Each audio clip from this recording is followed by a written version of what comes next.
มันมีแนวทางอยู่ในพ้องที่จะไปกันบ่ให้คนเฮาฆ่าตัวตายแล้วก็เต้าที่ฮู้ข่าวมาคืออายุน้อยที่สุดคือ15อายุ15ที่เขียนควรตายกำลังเป็นบ่าวเนาะบ่าวน้อยเนาะครับแล้วเป็นบ่าวน้อยแล้วก็เป็นเน้นเฮาตัวอ่ะครับเป็นเน้นของเฮาก็ไปฆ่าตัวตายอย่างเงี้ยแล้วก็ที่ได้ของมากที่สุดที่อาจารย์มหาวรเชษฐ์มันอาจารย์ปุรวิทย์เจื้อก็ว่าลำปูนของเฮาเนี่ยมีผู้ที่ฆ่าตัวตายติดอันดับต้นๆของประเทศท่านอาจารย์ปุรวิทย์ก็เลยเป็นนโยบายของผู้ว่าไงผู้ว่าต้องเป็นวาระ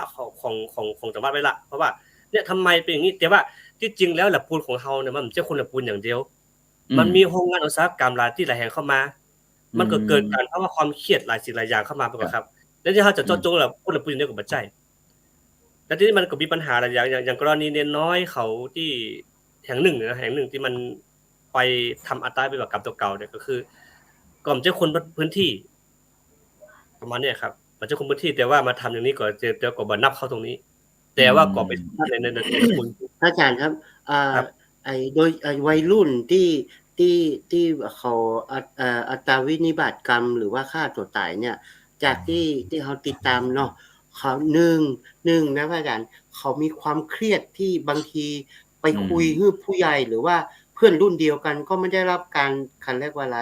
ชี้แนะที่ถูกต้องหรือสนใจเนาะหรือบางอย่างเนี่ยเขาโมโหจะเริ่มต้นจะเล่าอย่างไรแล้วสังคมปัจจุบันเนี่ยมันมีความเครียดจากสิ่งแวดล้อมแล้วอย่างพอแล้วบางปอนะครับบางทีเขารับสื่อจากสื่ออินเทอร์เน็ต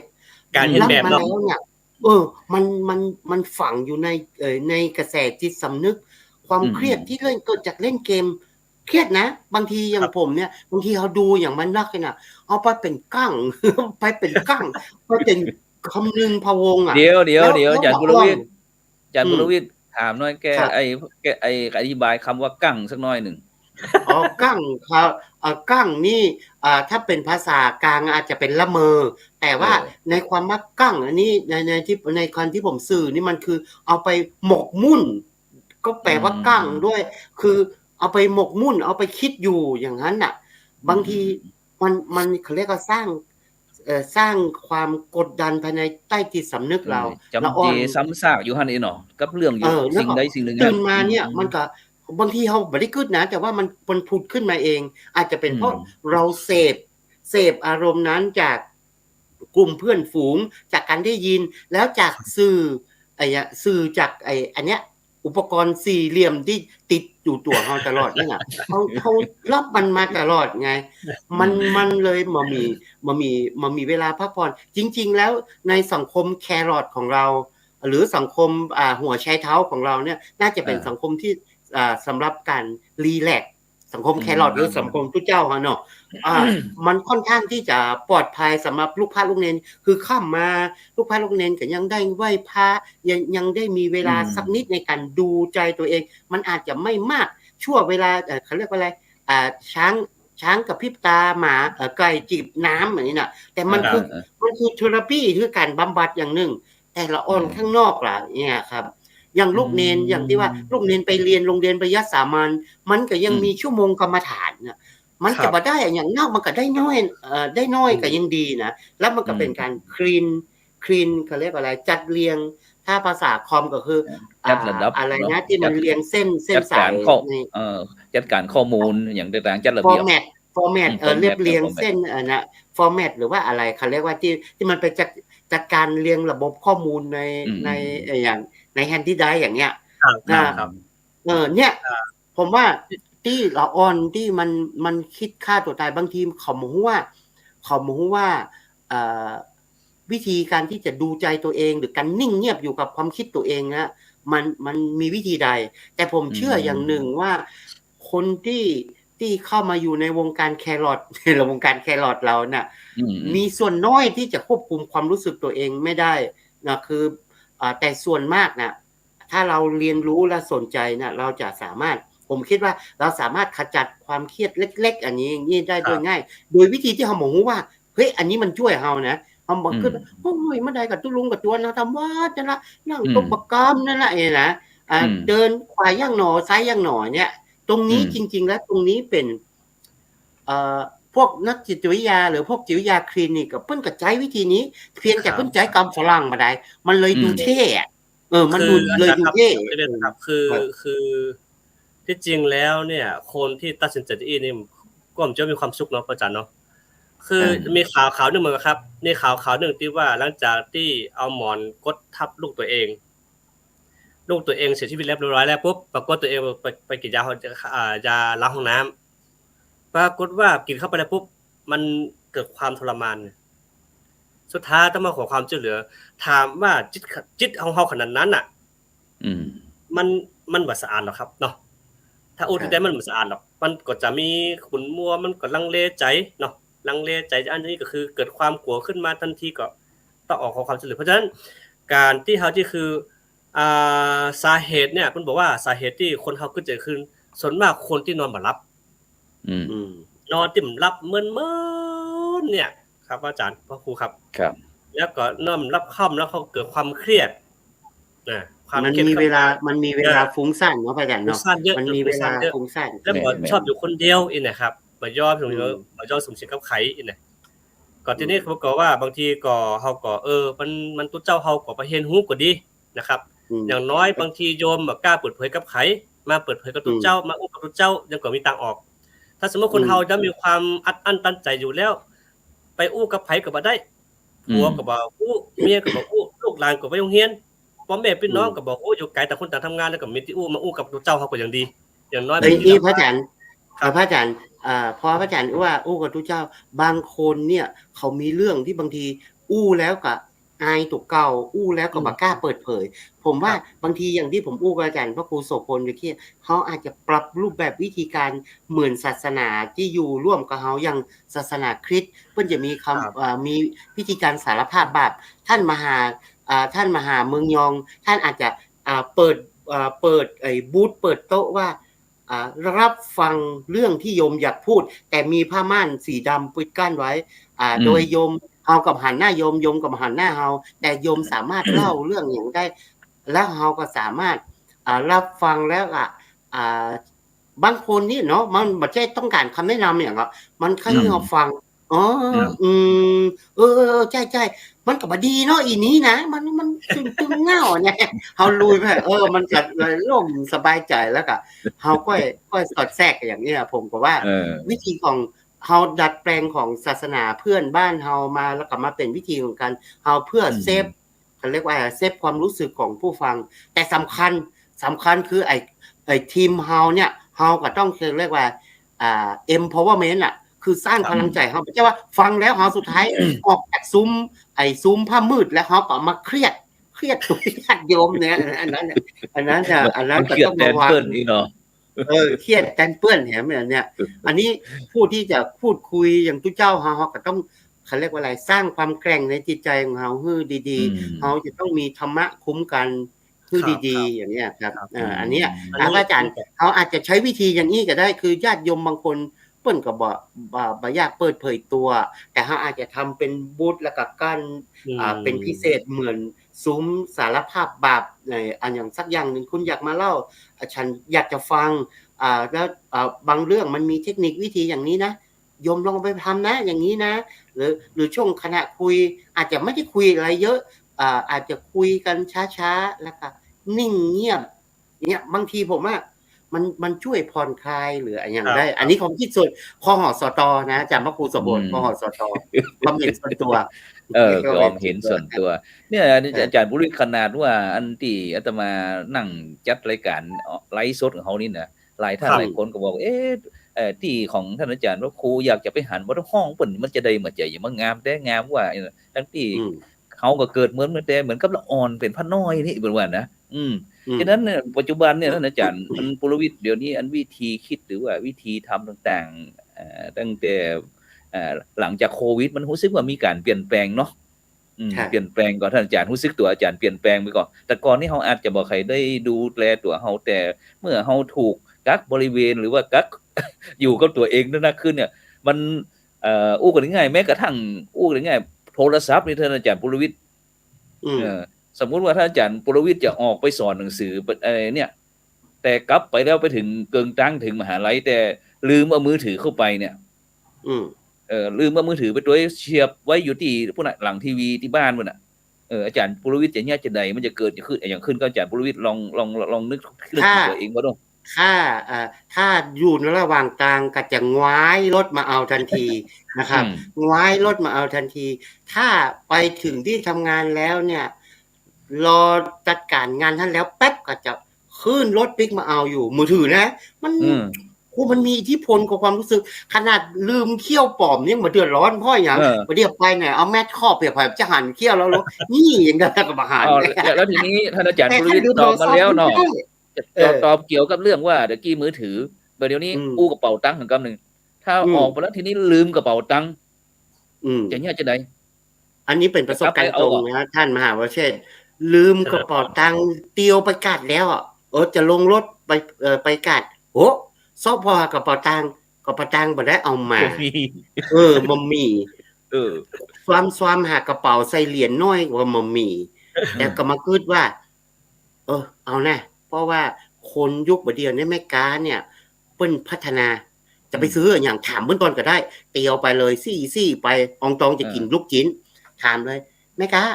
ลูกชิ้นปิ้งเนี่ยจะซื้อสัก30 บาท40 บาทนี่มีสแกนจ่ายไหมอ๋อมีค่ะเปิ้นเอาเป็นตัว QR code คือสแกนเลยไปซื้อแกงโฮแม่ค้าถามก่อนนะแล้วบางทีเอามาหันตัวสแกนเปิ้นเนาะแม่ค้าสแกนจ่ายได้ไหมได้ค่ะเท่าไหร่30 บาทเนี่ยบัดเดี๋ยวนี้ไปไหนลืมกระเป๋าตังค์ก็ลืมได้แต่จะไปลืมโทรศัพท์แล้วสำคัญนะโทรศัพท์เนี่ยในโทรศัพท์นะมันจะต้องมีแอปธนาคารสำคัญในแอปนั้นมีเงินหรือไม่นี่สำคัญจริงๆแล้วนะอาจารย์ครับชีวิตในการ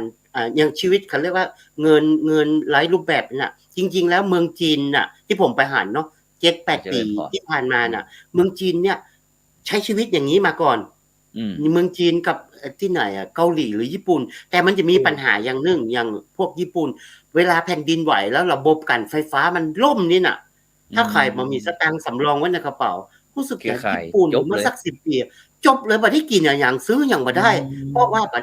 ได้กดตังค์ไว้แล้วเอาตังค์เอาแอปน่ะไปจ่ายอย่างบ่ได้อันนี้ก็มันมีทั้งเขาเรียกว่าอะไรความสะดวกและกับความที่ไม่สะดวกเมื่อมันมีภัยพิบัติทางธรรมชาติอย่างเงี้ยอันเนี้ยแล้วก็อย่างนึงแม่กากัดก้อมกัดน้อยบ้านเฮาน่ะถ้าแม่กาพ่อกาแม่กาบ้านกับก้อมกัดน้อยบ้านเฮาสมัยก่อนเนาะอย่างมันผมประเทศโดยเต่าผมเนี่ยเพิ่นจะมีกัดน้อยกัดก้อมวันจันทร์เพิ่นก็ไปกัดจันทร์วันพุธไปกัดพุธเหียแล้วก็ถ้าวันพุธเมื่อเช้าเพิ่นไปกันตี 4 ตี 5สมัยก่อนถ้ามาขวายมาเพิ่นตัวแจ๊กแต้นๆน่ะตบมือแล้วโอ้โหวันนี้ได้กินขนมเว้ยได้กินขนมจันทร์เพราะว่าไม่กัดขึ้นไปมาแต่บัดเดียวละอ่อนลูกใหม่ที่ไปอยู่บ้านมันไปซื้อของกินมาขายสดซื้อมาแล้วสมมุติว่าเฮาอยู่ในหมู่บ้านเดียวกันบ้านมันอยู่บ้านโฮงเว้ยเฮาก็บ่ฮู้ว่ามันเอาหยังมาพ้องทีนี้แม่กัดมันโพสต์อยู่ใน Facebook หรือว่าในกลุ่ม LINE ของบางหมู่บ้านมันมีกลุ่ม LINE ของหมู่บ้านมาแล้วนะเจ้าวันนี้มีอันนั้นมีอันนี้จากกัดอันนี้โอ้เดี๋ยวจะไปเด้อจองไว้2อย่าง3อย่างปรากฏว่าแม่ค้าสมัยเก่าสู้บ่ทันถ้าไม่ปรับตัวแล้วเดี๋ยวนี้แม่ค้าสมัยเก่าบางคนก็โอ้แจ๊เอาอย่างงั้นแจ๊ถ้าจะบ่มีตัวสแกน QR code เปิ้นจะทางปปอย่างผมนี่มีตังค์100นึงตัวพี่ผมจะกำลังจะไปซื้อของซื้อขนม100เพิ่นประกาศมาครับนี่มีเนี่ยเพิ่นกำลังเอาป่ามาเนี่ยโอ้สตางค์บ่ได้กดมาอันบ่ได้กดสตางค์มาบ่เป็นหยังลูกนั้นสแกนจ่ายได้อีหยังโคจากที่จะใช้100เดียวซื้อป๋าหมดไป500 300-400นี่คือชีวิตคนที่มันเปลี่ยนคนค้าขายก็เปลี่ยนอย่างบ้านผมอยู่ที่แม่เหียเนี่ยปัจจุบันอยู่แม่เหียหนองควายมาร์เก็ตนี่น่ะของบางอย่างถูกกว่ากัดเมืองใหม่อีกผักโอ้อันนี้มันถูกแตะถูกบาทเอามาส่งให้บ้านพุ่นอาจารย์เนี่ยสแกนจ่ายตัว5 บาท10 บาทรับหมดเนี่ยจริงชีวิตบางอย่างมันก็ต้องปรับรูปแบบปรับวิธีการขายนะวิธีการเป็นอยู่ทุกเจ้าเฮาก็เหมือนอย่างที่อาจารย์ผมว่าตะกี้ครับทุกเจ้าเฮาก็ต้องมีปรับบางทีนะอย่างพระอาจารย์ทั้ง2รูปเนี่ยค ควรจะมีพร้อมเพย์หรือ QR code พกติดถุงย่ามไว้ เวลาโยมมาทานกันข้าวอ๋อตุลุงแสดงลืมไปซื้อของกินทั้งหมด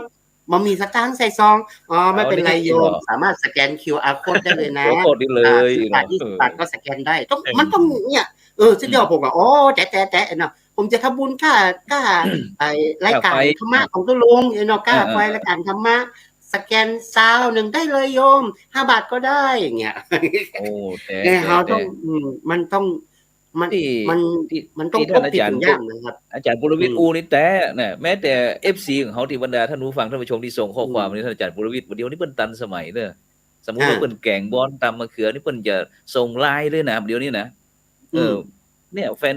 FC ของเขาท่านผู้ฟังท่านผู้ชมที่ส่งข้อความมาเนี่ย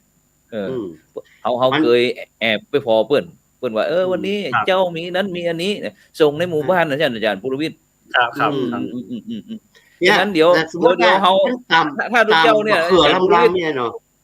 เฮานี้ได้ก่อนหมายความว่าวันเนี้ยอาตมาว่าใครที่จะนิมนต์ทางออนไลน์ได้ก่อนจะสแกนที่เคียวโคตรเลยนะจ๊ะเนาะก็ได้นะอาจารย์ความสวยเนี่ยไหว้สาท่านพระครูครับขอนิมนต์มีสวยก็ได้ขอนิมนต์พระครูมาฉันตำบะเขือที่บ้านเด้ออย่างนี้นะต่อไปเนี่ยถ้าระบบนี้เขาบอกว่าระบบแอปบางอย่างนี่ครับก็ต้องเผื่อใจตัวนะอาจารย์เขาบอกว่าอย่างแอปบางแอปก็ล่มสลายไปเมื่อก่อนอย่างก็ไอ้ MSN ฮิให้อะไรเนี่ยมันหายไปแล้วมันก็เกิดเนี่ย Facebook เกิด LINE Twitter อย่างมาเนี่ยครับLINE Twitter อย่างมาเนี่ยเขาบอกว่าอย่าไปเชื่อมันทั้งหมดแม้แต่ LINE นี่มันอาจจะล่มสลายไปเมื่อใดก็ได้เขาก็ต้องเผื่อใจฝึกหาวิธีการอย่างที่ของตู้เจ้าเฮาน่ะตู้เจ้าเฮาเคยปั่นปอนฮือญาติโยมเวลามาทานขันข้าวยังไงโยมก็อย่ามาติดต่อตุลุงพ่อครูโสพลยังไงตุลุงอาจจะต้องมีแผนกเทวสัมพันธ์ฝ่ายติดต่อกับเทพเจ้าเทวดาเทวสัมพันธ์ฝ่ายเทวสัมพันธ์อย่างนั้นพระอรหันต์ด้านไซบ่อาจารย์ปริวิทย์พระอรหันต์ด้านไซอาหารย่านไซซึ่งอาจารย์บุรวิทย์ความจริงในปัจจุบันนี้ศรัทธาญาติโยมทั้งบ้านเฮานี้ก็มีการปรับนักอย่างที่กรณีอย่างที่เปิ้นจะบางคนเปิ้นจะต้านขันเข้าเนาะต้านขันเข้าหรือว่าจะถวายพระทหารเพลในปัจจุบันเนี่ยมันมีแก๊ปมีอย่างต่างๆบางคนนี่ก็เปิ้นก็อาจารย์ครับมีโยมเปิ้นจะถวายก๋วยเตี๋ยวเนาะอาจารย์ปั่นป้อนเดี๋ยวผมกดโทรศัพท์กับเอาโทรศัพท์มันเนี่ยส่งไปให้คนนั้นเลยนะเฮาปั่นป้อนเลยมันแน่นะต่อไปข้างหน้าผมอาจจะพัฒนาสร้างแอปอย่างมาตุลุงว่าวันนี้ลาบผมจัดลำแล้วผมก็ส่งลาบให้ตุลุงกับลุงก็ได้รับกินแล้วก็ได้รับรสแบบเหมือนสมัยเมื่อโลกค้ำปฐมกัปที่โลกมังกรแล้วก็เป็นอาหารทิพย์แล้วพอบอกว่าผมส่งถวายลาบผมให้ตุลุงโสพลนะตุลุงพลก็ได้กินบอกแควนแล้วก็ได้ความขมของลาบมาเหมือนพวกอภัสรพรมที่ตกอยู่มาพื้นโลกสมัยยุคแรกเรียกว่าเป็นปิติภักษานี่เป็นปิติภักษาเพราะว่ามีแฟนรายการบอกว่าชอบอาจารย์ผู้ร่วมรายการลวกทุกอย่างอู้เวยไปหน่อยมีปิติภักษาภาษาแวบมาเนี่ยผมว่าต่อไปโลกต่อไปมันอาจจะพัฒนาไปอย่างนั้นแต่ถามว่าที่พัฒนามาเนี่ยมันเป็นเรื่องที่เคยเกิดขึ้นเมื่อ 2-3,000 ปีมาแล้วอย่างเงี้ยที่ในยุคก่อนในพุทธกาลอย่างเงี้ยฉะนั้นอันจำเป็นว่าไอ้คนยุค2565เนี่ยเนาะท่านอาจารย์ปุรวิทย์หรือว่ายุคนิวน้ำมนต์จำเป็นที่จะต้องมีการปรับเปลี่ยนครั้งยิ่งใหญ่เนาะโดยเฉพาะเรื่องการวิธีคิดวิธีการดำเนินชีวิตนะซึ่งบางท่านบางคนที่บ่สามารถที่จะปรับเปลี่ยนได้ก็อาจจะมีความทุกข์อย่างที่ท่านอาจารย์มหาวรเชษฐ์ว่าตะกี้เนาะก็คือเป็นโรคซึมเศร้าโดยเฉพาะอย่างถ้าสมัยก่อนเนี่ยถ้าพ่ออีแม่เนาะพ่ออุ้ยแม่อุ้ยน่ะถ้ามีลูกมีหลานอยู่มีคนอู้อย่างตัวก็ดีแต่ในปัจจุบันเนี่ยหมู่ลูกหลานเด็กละอ่อนนักเรียนก็ต้องไปเรียนหนังสืออย่างโควิดลูกสาวก็ต้องไปทำงานช่วงนี้มันเป็นเรื่องใหญ่ในปัญหาในสังคมเลยครับตั้งแต่กระบวนการอาจารย์คือตั้งแต่ละอ่อนคนเฒ่าต้องจนหักกันอย่างดีครับเนาะอาจารย์ครับอย่างที่เขาบอกว่า ยุคปัจจุบันนี้คนเฒ่าเฮาเนี่ยลูกหลานจะต้องสอนตั้งกลุ่ม LINE ให้กันแล้วเจ้ามาติ๊งน้องสวัสดีวันจันทร์มีรูปอย่างนี้เนาะแล้วเขาบอกว่าคนเขาเรียกว่าผู้ป่วยคนเฒ่าเนี่ยทางการแพทย์เพิ่นจะฮื้อเพิ่นจะบอกว่าฮื้อเล่นเกมอย่างที่ใช้ตัวเลขบางทีก็เขาก็เล่นไพ่ป๊อกไคโลอย่างเงี้ยเพิ่นบัดเดี๋ยวนี้ลูกหลานบางคนก็สอนพ่ออุ้ยแม่อุ้ยเล่นเกมนะเกมที่เป็นตัวเลขเป็นตัวหนังสือเพื่อบ่ฮื้อลืมอ่ะจริงๆเป็นอย่างนั้นนะอาจารย์เฮาอย่างทุกวันเนี่ยเฮาเขียนภาษาในช่องแชทใน LINE ใน Twitter ใน Telegram มาอย่างต่างๆนะเฮาใช้ภาษาสั้นๆน่ะนครพิงค์ไม่มีคอควายพอจะมาเขียนจริงๆเฮ้ยนครพิงค์มีคอควายไหมวะสุขสันต์มีต่อเต่าไม่ออกเสียงบางทีเวลาเขียนจริงๆเฮาตามวัยรุ่นละอ่อนเนาะเฮาเลยลืมบ่เขียนแล้วก็มาเมินๆไปโหแล้วเขียนถูกมันเป็นอย่างไรซ้อหาคำเขียนถูกยากเหมือนกันนี่เนี่ยฉะนั้นไอ้การที่เฮาได้ฝึกอาจารย์ปริวิตรเดี๋ยวถึงวันนี้สบมเหรอสบมเนาะสบมยหสบมยหสบายมากอย่าห่วงนี่นะอย่างที่ผมว่าเที่ยข้อหสตความเห็นส่วนตัวผมนะครับข้อจอเนี่ยเข้าใจเนาะอย่างในปัจจุบันเนี่ยอันท่านอาจารย์ทั้งสองอันอย่างไอ้ช่องธรรมะเป็นทีมของเฮาเนี่ยโดยเฉพาะวันศุกร์เนี่ยในปัจจุบันเนี่ยเฮาได้มีการที่นำพี่น้องโดยเฉพาะไอ้ในประเทศไทยโดยเฉพาะภาคเหนือของเฮาเนี่ยก็มีกลุ่มที่หลากหลายหลากหลายกลุ่มชาติพันธุ์ต่างๆซึ่งเขาก็พยายามที่จะให้เปิ้นได้อู้ถึงเรื่องความเป็นไปเป็นมาแล้วก็ในการที่จะสืบทอดจารีตประเพณีวัฒนธรรมการอยู่การกินการดำเนินชีวิตการอย่างต่างๆแล้วเนี่ยแล้วก็ระเด็กอ่อนในปัจจุบันเนี่ยท่านอาจารย์ปุรวิทย์นะซึ่งโดยเฉพาะเรื่องที่คนใหญ่ของเฮานี่คนเฒ่าคนแก่มักจะห่วงเรื่องที่เปิ้นเกยอย่างวิถีชีวิตเปิ้น50 ปีน่ะฉะนั้นในปัจจุบันเนี่ยบางครั้งพ่ออุ้ยแม่อุ้ยอีพ่ออีแม่จะสอนลูกสอนหลานเนี่ยลูกหลานก็บ่เข้าใจก็กลับว่าอีพ่ออีแม่ด่าจมจีปะทะบ่อยากจะอยู่บ้านความจริงเปิ้นสอนนะท่านอาจารย์ปุรวิทย์เนาะเปิ้นสอนแต่ละอ่อนเข้าใจว่าอีพ่ออีแม่ดุด่านะบางคนเนี่ยมันต้องออกไปบ้านไปหนีนอนกับบ้านเพื่อนก็มีท่านอาจารย์ปุรวิทย์แล้วก็เกิดปัญหาตัวมาปัญหาอย่างตัวมาต่างๆจีปะทะแม้กระทั่งการสูญเสียความเป็นอิสระส่วนตัวเปิ้นไปกักไปขังก็มีไปแล้วก็โดยเฉพาะในปัจจุบันหลงระเริงเข้าไปพ่องเสพติดพ่องอย่างต่างๆถูกโดยเฉพาะเด็กผู้หญิงถูกล่อลวงอะไรเนี่ยเนาะแม่นต้องก่อนวัยก่อนอะไรนะปาปานเด็กผู้หญิงถูกผู้ที่มีอายุมากกว่ามีเล่ห์เหลี่ยมลีลาร้ายทำการ grooming บางครั้งญาติก็มีนะท่านอาจารย์ปุรวิทย์ญาติใกล้ชิดก็มีนะญาติใกล้ชิดใกล้ตัวก็มีที่ไปล่วงละเมิดทั้งลูกทั้งหลานพ่องอย่างต่างๆที่ข้าจะคือยกสังคมปัจจุบันนี้หลอดปัจจุบันคือว่าไม่อยากมีที่ไม่อยากมีบ้านแต่ขอได้เช่าอย่างเดียวมีความคิดแนวคิดคือว่าคือมันอยากดูแลมันอยากเป็นภาระผมพอใจกูก็ย้ายใช่ไหมปัจจุบันนี้อย่างฉันคือว่าหน้าที่ให้นาตาต่างปัจจุบันมันเฮานี่พ่อแม่ของเฮาทำไว้แล้วนะพี่น้องต่างบ้านต่างเมืองต้องมาทำแทนมันก็ครับคือเราอ่อนความคิดเราอ่อนปัจจุบันเนี่ยจะไปแนวคิดทางต่างประเทศแล้วแหละว่าแค่ขอแค่มีคอนโดแค่เจ้าจะจ่ายไปวันๆแต่บ้านพ่อแม่จะเป็นได้บ่สนใจส่วนลำไยจะเป็นได้บ่สนใจเนาะก็คือเดี๋ยวนี้คือความคิดของเขาเนี่ยบ่อยากจะย้อนมาอยู่ตั้งหลังจะไปตั้งหน้าฉะนั้นท่านอาจารย์ปุรวิทย์กลับไปดอยเต่าเนี่ยอาจารย์ปุรวิทย์สมัยก่อนที่อาจารย์ปุรวิทย์เป็นละอ่อนเนี่ยบ้านแทบจะบ่พออยู่เนาะท่านอาจารย์ปุรวิทย์เนาะแต่กลับไปบ่เดียวนี้มีบ้านว่างบ้านล้างก่อนท่านอาจารย์ปุรวิทย์ที่บ้านดอยเต่าเนี่ยมีก็เยอะเลยบ้านที่บ้านที่พ่อแม่อย่างตายไปแล้วลูกหลานได้ไปลงรักปักฐานอยู่ในพื้นที่อื่นก็บ่ได้มาดูแลบ้านบางทีบ้านนอกเฮาบางทีจะไปฮื้อคนเจ้าก็บ่ใช่ค่อยมีจะมีคนเจ้าเนาะก็บางทีเขาก็ตัดสินใจขายไปเหี้ยแต่ว่ามาทำธุรกิจหรือประกอบอาชีพในเมืองบางทีบั้นปลายชีวิตโลกมันเปลี่ยนไปก็จะกลับไปบ้านเก่าก็บ่มีละที่ตรงที่นาที่ให้ที่สวนก็บ่มีละอย่างเงี้ยแล้วก็อย่างที่พระอาจารย์พระอาจารย์ว่านะครับพระอาจารย์มหาวรเชษฐ์ว่าเนี่ยบางทีเฮาก็มีความรู้สึกว่า ละอ่อนยุคใหม่เนี่ยว่ามันเป็นภาระในการดูแลถ้ามีสิ่งนี้เขาก็จริงๆบางเรื่องที่มองมุมกลับนะมันมองถึงเรื่องเขาเรียกว่าสันโดษการใช้ในสิ่งที่มีอยู่หรือว่าการใช้ทรัพยากรที่มีอยู่ในโลกแบบมินิมอลแบบให้มันพอดีอย่างเงี้ยมันก็มองได้อีกมุมนะแต่จริงๆแล้วมันจะต้องมีการสื่อให้เข้าใจว่าเราจะใช้อย่างไรให้ใช้ทรัพยากรให้คุ้มค่าบางอย่างมันอาจจะรู้ไปแต่มันรู้ไปเล็กน้อยแต่เขาเรียกว่าก่อนที่มาจะเป็นสิ่งนั้นมันมาจากทรัพยากรธรรมชาติกี่อย่างแล้วเราซ่อมแซมมันได้ใช้มันได้มันยังคงอยู่เราก็สามารถเซฟทรัพยากรที่มีอยู่ในโลกนี้ที่มันจะต้องถูกแปลสภาพมาเป็นสิ่งนี้มันก็ยังได้มันยังอยู่ใช้ได้แห่ง5 ปี10 ปีอย่างเงี้ยครับอันนี้ก็อย่างที่อาจารย์ว่าตะกี้นะครับละอ่อนมาเดียวบางทีอู้กับพ่อแม่อย่างเนี้ยโดยวิธีเก่าๆนี่บางทีพ่อแม่เขาอาจจะต้องบางทีเขากระตุยเขาแทบบัดตันนะอย่างที่ผมอ่านในข้อคอมเมนต์ของผู้ปกครองที่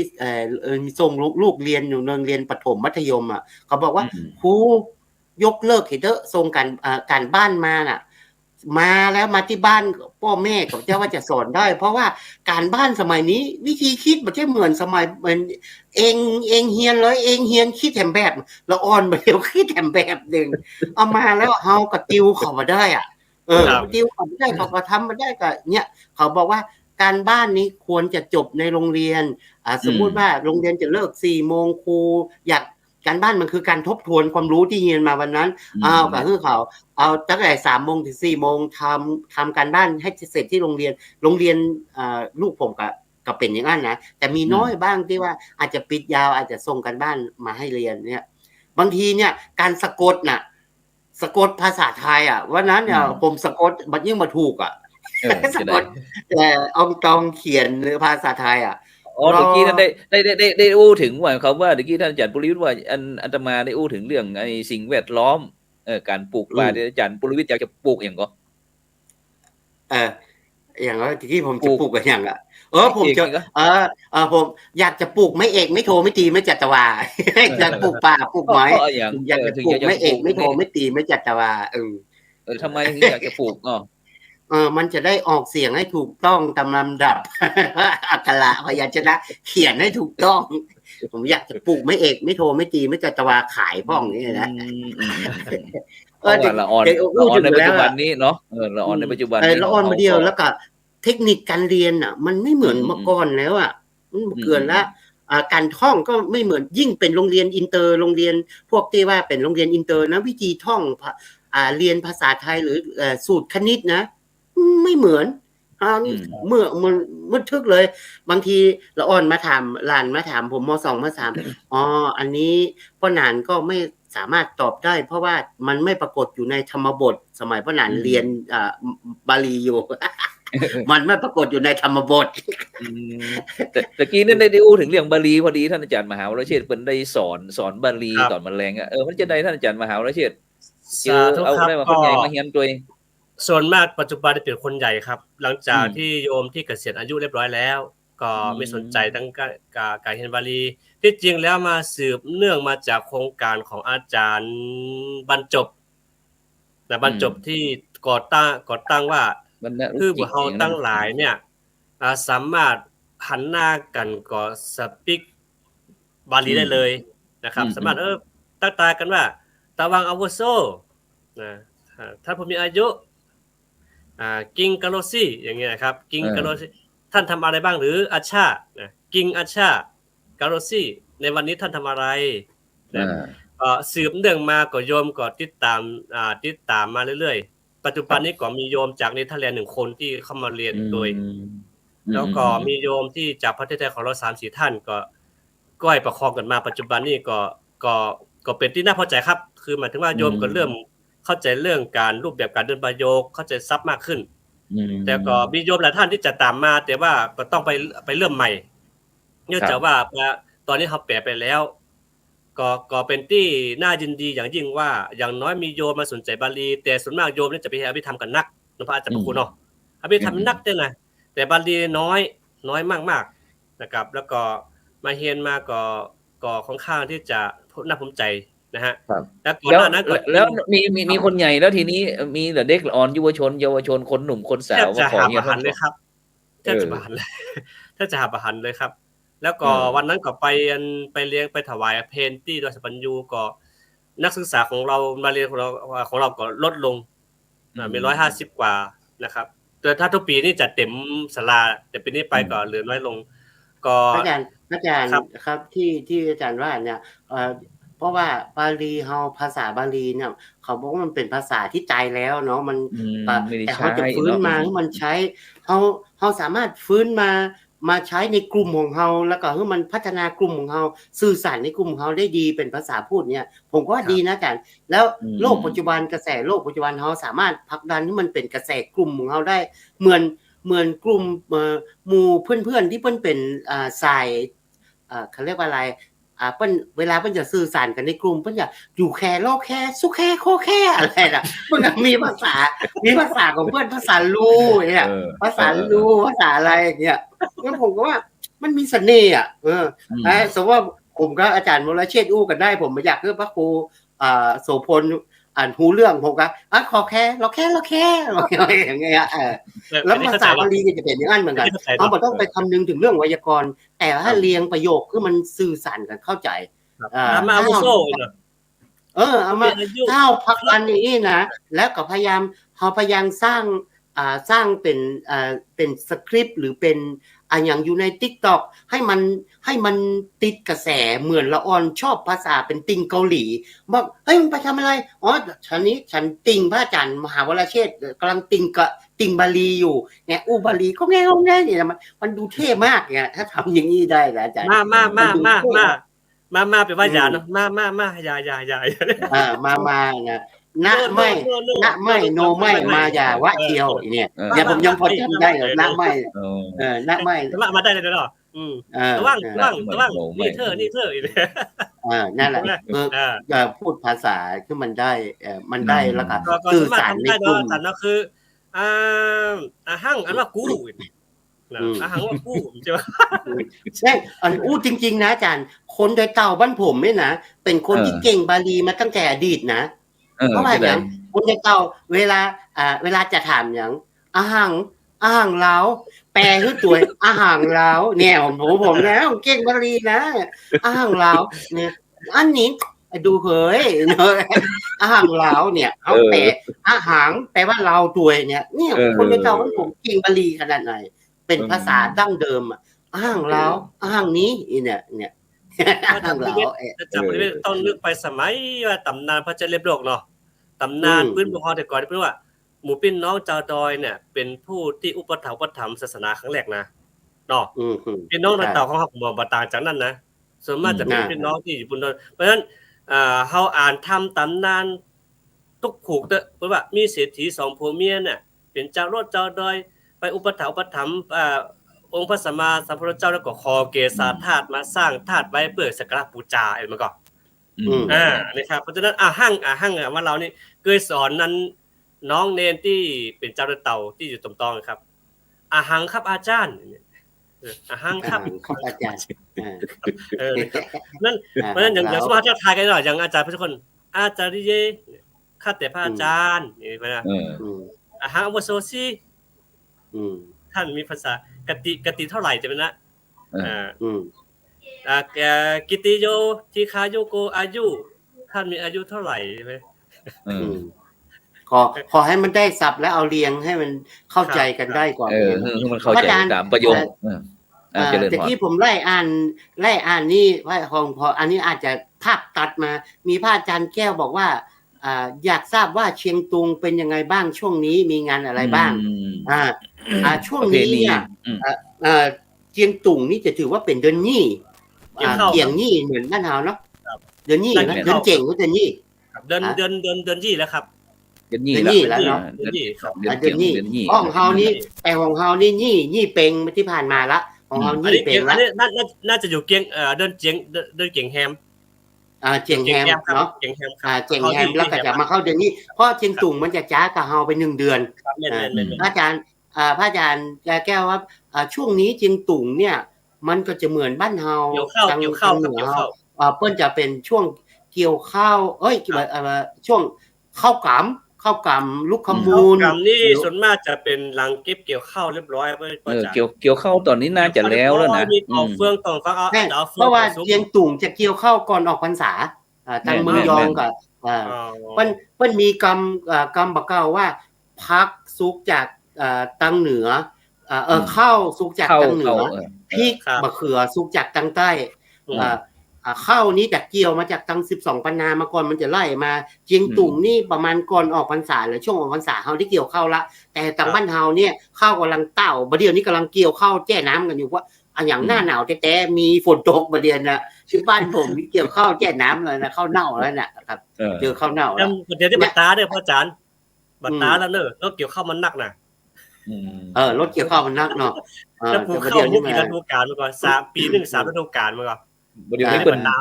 น่าจะปลูกพักสวนครัวแล้วปลูกพักปลูกไม้กันแล้วเดี๋ยวนี้นะตั้งพูดนี่แล้วอีกพ่ออาจารย์คือถ้าเกี่ยวข้าวแล้วปุ๊บสมมติจะปลูกหอมเจียมหอมบัวปลูกต้นหอมปลูกผักกาดแกมไปไม่พระอาจารย์ที่เมืองยองเนี่ยช่วงนี้เป็นมีข้าวกล่ำอยู่ไหมยังมีข้าวกล่ำไหมเพราะผมมีความรู้สึกว่ามันจะเป็นข้าวช่วงหน้าหนาวนี่ก็มีนะครับหลังจากเก็บเกี่ยวข้าวเรียบร้อยก็จะปัดเปล่าลำยิงลำจายไปเอาเฟืองมากับซุ้มเปียงตุบเปียงปางแต่งซุ้มเฟืองแต่ซุ้มเฟืองกันเต้นยังมาเอาด้วยนะปัจจุบันยังมีเต้นมีอยู่แต่เข้าใจกันความนิยมผมว่าอาจารย์พูดถึงว่าการเข้ากรรมของทุกเจ้าตังเจียงตุ่งเมืองยองเจียงตุ่งบัดเดียวนี้กลายเป็นเต็นท์ละ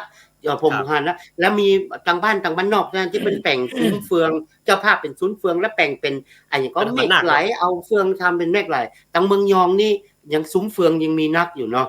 ซุ้มเฟืองมีอยู่ครับสำหรับจัดใช้ซุ้มเฟืองกับเปิ้ลห้องผ่านเปียงเข้ากรรมนี่ช่วงนี้ตังเมืองยองก็ยังมีแล้วก็จะมีอยู่เกี่ยวข้าวช่วงนี้ก็เกี่ยวข้าวยังอยู่เนาะครับก็คือหมายถึงว่ารอป้อเปิ้นของว่าป้อให้แม่นาเนาะเปิ้นคือป้อให้แม่นาได้พักผ่อนหย่อนใจเรียบร้อยก็เพิ่นจะตาข้าวใหม่เนาะตาข้าวใหม่ก็คือ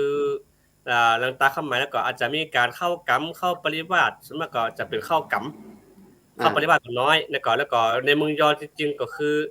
ส่วนมากที่จะมีกิจกรรมทางศาสนาของเฮาก็เริ่มน้อยลงเพราะว่าหลังจากออกพรรษาแล้วก็จะมีกินต้านป่วยหลวงป่วยลามต้านมหาปาง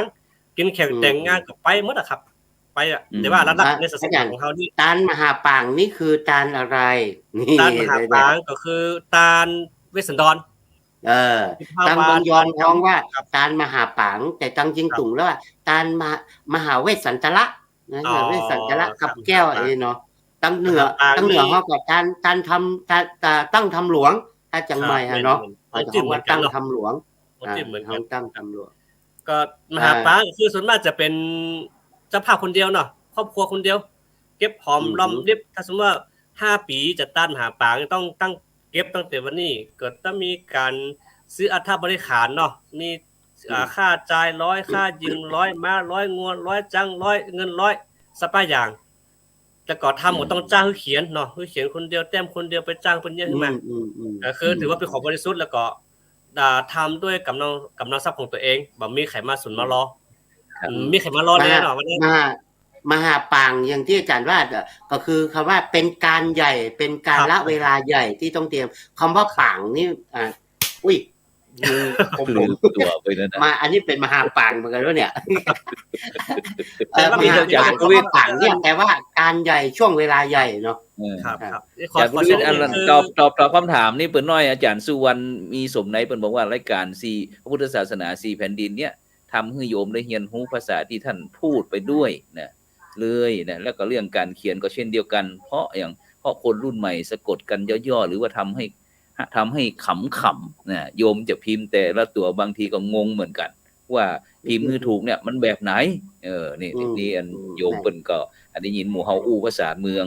เปิ้นบอกว่าเปิ้นได้เรียนรู้ด้วยซึ่งเฮาก็ต้องขออนุญาตบรรดาท่านผู้ฟังด้วยว่าเฮาจะขออนุญาตเป็นสักวันหนึ่งว่าอู้เป็นภาษาเมืองเนาะซึ่งความจริงก็บรรดาท่านผู้ฟังท่านผู้ชมนี่ทั่วโลกกิจกรรมของเฮานี่นะแม่นพระอาจารย์มาตรฐานเนาะพระอาจารย์ก็นะขอเช่นนึงนั่งปั๊บพันแนงเจิงเนี่ยเป็นกับที่เปิ้นนั่งแล้วห้ามแง้นไปแง้นแงกไปแงกมาเนาะแต่กรรมฐานเนี่ยปั๊บพันแนงเจิงแล้วห้ามแงกไปแงกมาแงกหน้าแงกหลังอ่ะ ถ้าภาษาไทยก็ ปั๊บพะแนงเจิงนี่นะ ปั๊บพะแนงเจิงอ่ะพระพุทธเจ้านั่งอยู่แต่งแก้วปั๊บพะแนงเจิงเนี่ย เหรอปั๊บพะแนงเจิงนี่นะอาจารย์ ครับปั๊บพะแนงเจิงอ่ะโอ้เป็นคำศัพท์ที่เฮาก็เกิดได้ฮู้เหมือนกันเลยนะเป็นคำที่ลึกของมันของโบราณจาของเฮาเนาะครับ แม่น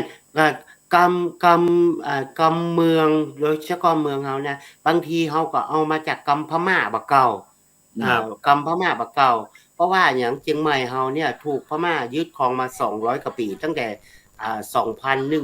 2101มาเนาะ200กว่าปีนะกำเมืองบางทีทางบ้านนอกเฮาเนี่ยก็วันนี้นะอาจารย์พระครูโสพลเนี่ยแต่งตัวเป็นจ๊ะเป็นละนะเนี่ยเป็นจ๊ะเป็นละผมก็เคยได้ยินมาตั้งเสมอเมื่อน้อยล่ะวันนั้นน่ะไปอ่านบทความอาจารย์เรนูวิชาศิลป์เพิ่นวิเคราะห์คำนี้แล้วเพิ่นบอกว่าไปเปิดในอักขระของภาษาไทยใหญ่และพม่ามีจ๊ะๆนั่นนะแปลว่าเป็นแบบเป็นอย่างถูกต้องเหมาะสมนี่ว่าผมบอกอ๋ออย่างนั้นนะเป็นหน้านี่นะผมว่าผมใช้มาตั้งสมัยเมื่อน้อยแล้วอ่ะผมรู้ที่มาที่ไปเอาไปมาว่ามันมาจากภาษาพม่าเนี่ยแปลว่าจ๊ะๆนะหรือว่าอย่างรอแลเนาะชนะอะไรเนี่ยครับอย่างรอแลนะอาจารย์เรียนรู้ประกอบวิเคราะห์ไว้นั่นรอแลมาถึงยังกำไตใหญ่ไปถึงยังนี่เนาะรอแลแก่งรอแลผมก็เพิ่งมาถึงดังอ้อว่าพอเนี้ยวันนี้นะแต่งตัวหรืออู้เป็นจ๊ะเป็นนะว่าอาจารย์พลวิทย์วันนี้อู้เป็นจ๊ะเป็นนะนะเป็นจ๊ะเป็นนะผมเพิ่งหูผมก็บอกหูนะว่าจ๊ะเป็นนะนี้ตั้งผมใจมาตั้งสมัยแต่ก่อนมันหมายความว่าอะไรเพิ่งมาแปลว่าทำแบบถูกต้องเป็นแบบเบ้าเป็นถูกวิธีการอย่างนี้ว่ะเป็นจ๊ะเป็นนะกำเมืองถ้าปัจจุบันแบบเขาว่ามีมาตรฐานนี่เนาะมีมาตรฐานเนี่ยประมาณนั้นมีซับหลายซับนะที่ผมว่าอู้ไปแล้วแต่ผมก็บอกฮู้ที่มาที่ไปคือความหมายที่ถูกต้องแต่อู้แล้วเอาฮู้ว่ามันใจกับบริบทอันนี้อย่างเงี้ยนะแต่พอเปิ้นมาเฉลยมันเป็นอย่างอ้านนี่เนาะมันเป็นอย่างอ้านอย่างคำตะยองเนาะมันจะลงท้ายคอยเดทาวันฮะเอกสารทุกวันนี้เอกสารใต้คอยเดทาวันคอยเดทาวันเตอะจะแลเนาะเตอะจะแลคำเหล่านี้ถ้าเป็นคำเมืองกับแดเตอะจาแลนะมีคำเมืองกับมีจาแลคำว่ามื่นจะแลเนี่ยมื่นจะแลแปลว่าแดแปลว่าจากพลวิทย์มื่นจะแลวันนี้อาจารย์พลวิทย์ตอนนี้เวลาเขาเหลือนาทีหนึ่งอาจารย์วิทย์ช่วยอาจารย์ครับวันนี้อาจารย์อู้พิจารณาใครบอกว่าคำแรกก็คือว่าจะอู้กันเรื่องอย่างพอมาปะหน้ากันปุ๊บเรื่องนั้นเรื่องนี้ก็อู้เหมือนกันแล้วจ้ะเราจนหุบโตด้วยเนี่ยจบมื่นจะแลมื่นจะแลก่อนมื่นจะแลโอเคจะแลมันน่าจะมาจากคำว่าแลนาเหมือนภาษาบาลีจะแลหรือแลนาด้วยประการชนิดนะครับจะแลด้วยประการชนิดวันนี้ก็มื่นจะแลต้องขอบคุณอนุโมทนาถึงท่านอาจารย์พระมหาวรเชษฐ์มหาวิทยโยจากเมืองยองท่านอาจารย์ปุรวิทย์วันตาจากประเทศดอยเต่านะพร้อมถึงคณะครูบาอาจารย์เฮาก็จำเป็นที่จะต้องนำรายการพระพุทธศาสนา4แผ่นดินจากบรรดาท่านผู้ฟังไปก่อนเพราะว่าเวลาหมดเวลาแตะๆนะฉะนั้นก็สำหรับในค่ำคืนนี้ก็รับฝันดีมีเงินใจนะไล่โลคาพยาธินะบ่เจ็บบ่จนร่ำรวยทุกผู้ทุกคนสำหรับในค่ำคืนนี้ก็ขอกล่าวคำว่าสาธุ